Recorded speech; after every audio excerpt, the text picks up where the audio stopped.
Hey everybody, happy Friday. I hope you're all doing really well today, and I hope that everyone can hear me and see me okay.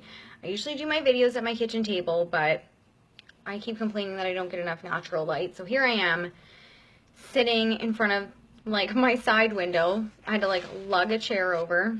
There's people driving by outside my house right now, and if they look over, they're gonna think I'm nuts. But anyway, I hope you guys can hear me because everything's balancing on a windowsill. Hey Elise, thank you for tuning in, honey. So I wanted to, I usually do favorite things on Fridays, but I really wanted to do something a little bit different because, as you guys all know, I keep talking about this, I'm doing all this personal development stuff, and we talk a lot about being open to signs and things like that. And whether you're a Christian person or, you just kind of believe in the universe or a specific source or light or whatever it is, it doesn't really matter. I'm a Christian person, so I'm going to be talking about that. But whatever you can substitute in for that word is totally cool with me. First thing is a gratitude. One day at church, this was years ago, I don't even know what city John and I were living in, but our pastor said to us, what if you woke up tomorrow with only the things that you thanked God for, or, whatever, fill in your thing, yes, today. And, you start thinking about how there was a school shooting, there's been a ton of school shootings. What if you woke up tomorrow with only the things that you were thankful for today?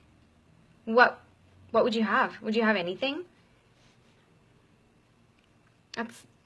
That's really powerful. A lot of times when we get praying, it's usually help me, heal me, help this person, heal that person. I need something. But how often are we thankful for what we've been given? So I want to put it out there to be more mindful of what you do have. If you're not, thanks Elise, oh that's so nice. If you're not thanking, God, the universe, whatever, for what you do have, what if it was gone tomorrow? So, I'm sorry to hear that. We can PM later if you want to talk. I just put the kids to bed, so I'm free for a little bit. I got a few moments of silence. So yeah, I try to go to bed every night and just thank God for my husband, my kids, our health, our safety, our home, food in our bellies, the things that we take for granted. And also in this challenge, we're talking about signs and things like that. And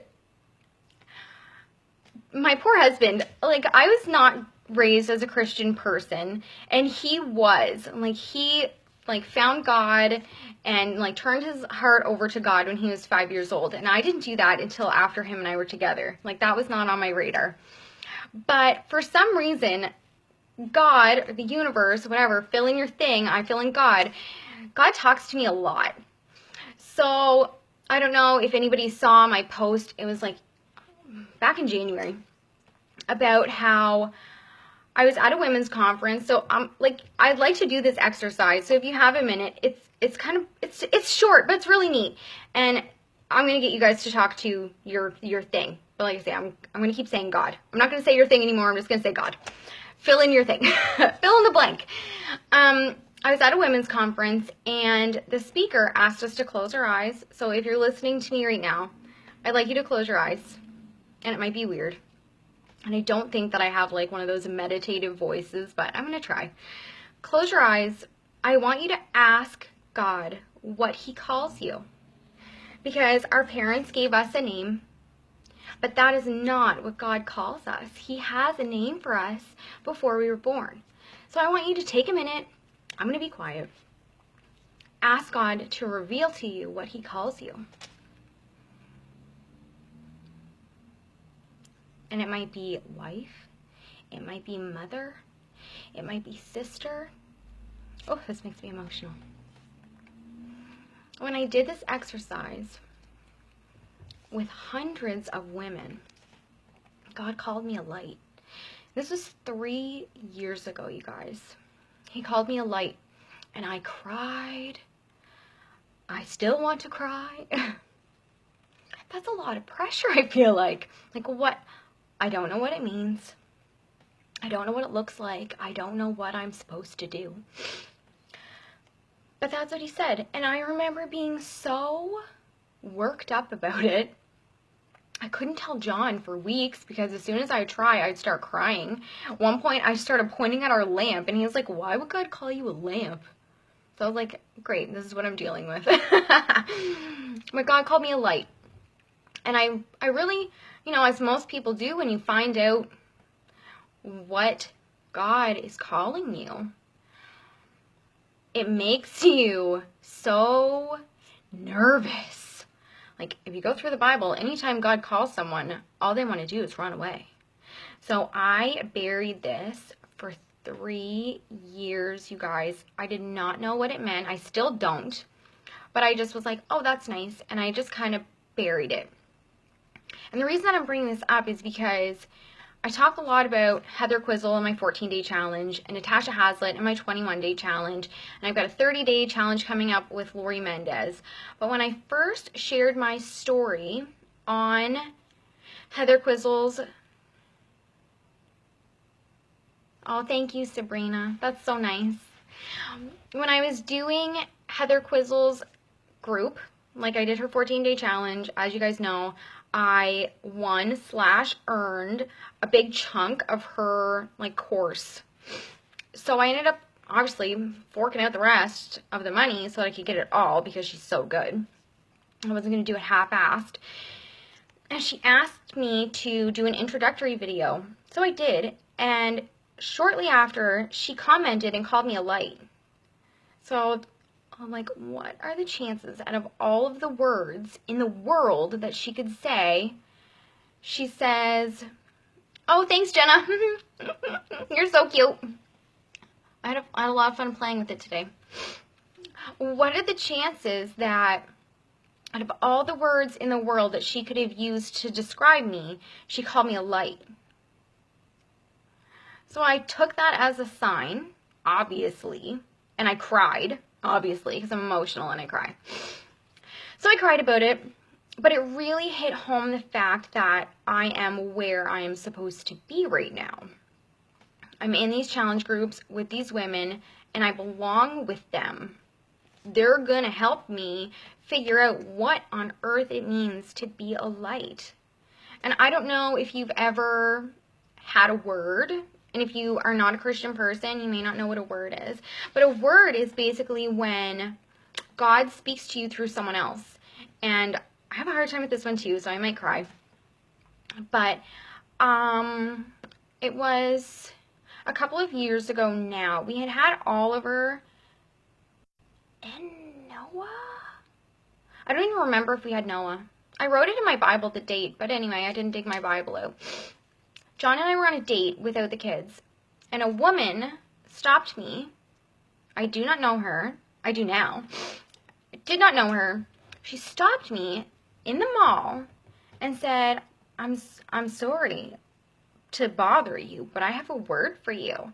Well, like, I'm pretty new in the Christian world, but I was like super jazzed. She told me that great things were in store for me and that I have the heart of a mother. And I have the heart of a mother for other people's children, not just my own. So, of course, I get some kind of thing. You guys probably heard that. Anyway, sorry. It didn't even come up. Some kind of notification on my phone. So, John's kind of jealous because he's never had a word. And most people probably don't really get words. But for some reason, God used this woman in the mall to tell me that. And again, it was one of those things that I just kind of was like, oh, yeah, God has big things for me. Oh, that's nice. Oh, I have the heart of a mother. Oh, that's nice. Well, now I have 3 kids.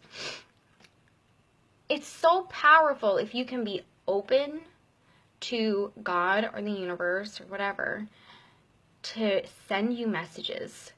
So if you're not into praying or talking to your source, I really would encourage you to start. And it might sound weird because even I find it weird. But heart of gratitude, thanking God, thanking your source, every day for the things that you have that you take for granted, and asking them to talk to you is so, so powerful.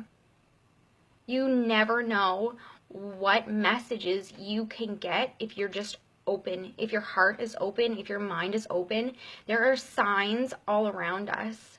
God in the universe is trying to talk to us all the time. And a lot of the time we totally disregard it. Like when God told me a light, I was like, cool, I'm just going to cry about that. I'm just going to push it away because I don't want to deal with it. But if you're open to hearing these things, then your life can be changed. I can feel my life changing because I was open to these opportunities that have been presented to me by these women.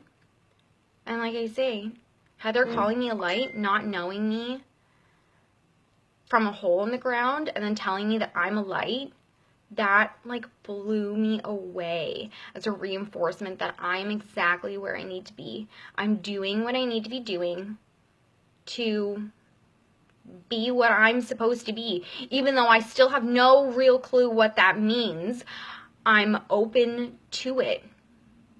So that's what I wanted to do with you guys today. Take a quiet moment.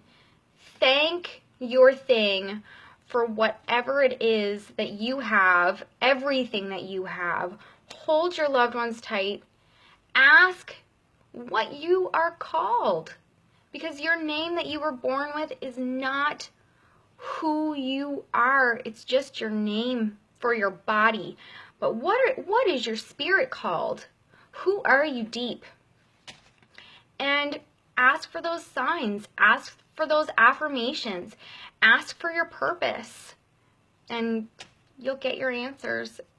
It may not be the answers that you always want, but God doesn't want to hurt us. That's not the point.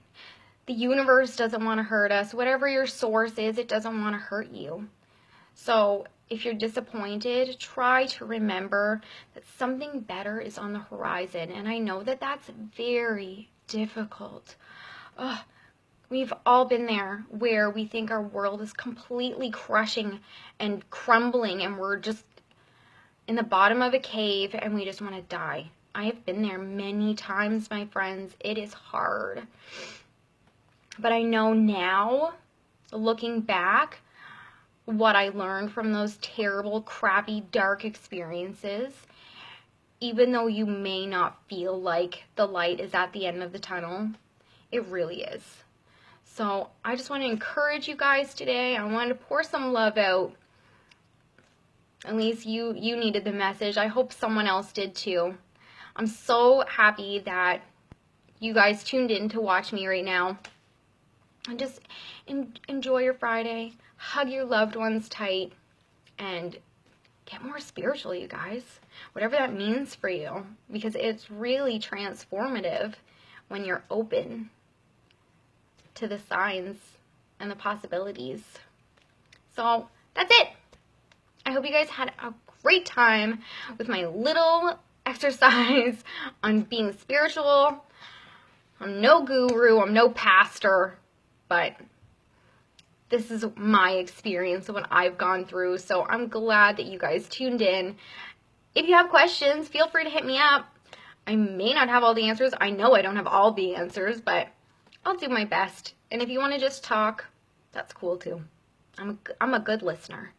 So enjoy your Friday. Enjoy your weekend, you guys. I'm headed, if you are in the St. John area, St. John, Rothesay, whatever, I'm going to a girls' game night with a bunch of ladies at Dayspring Ministries. There's like 30 people coming so far, but there's lots of room for lots of people. So hit me up and I'll give you the address. I want to see you there. I want to play games with you. If you've ever played Dutch Blitz, you know how awesome it is. And if you've never played Dutch Blitz, I'm about to change your life. So hit me up. I will send you the address. It's going to be a whole bunch of fun. Galentine's party. It's going to be lots of yummy treats. So that's it. Thanks, you guys. Love you all.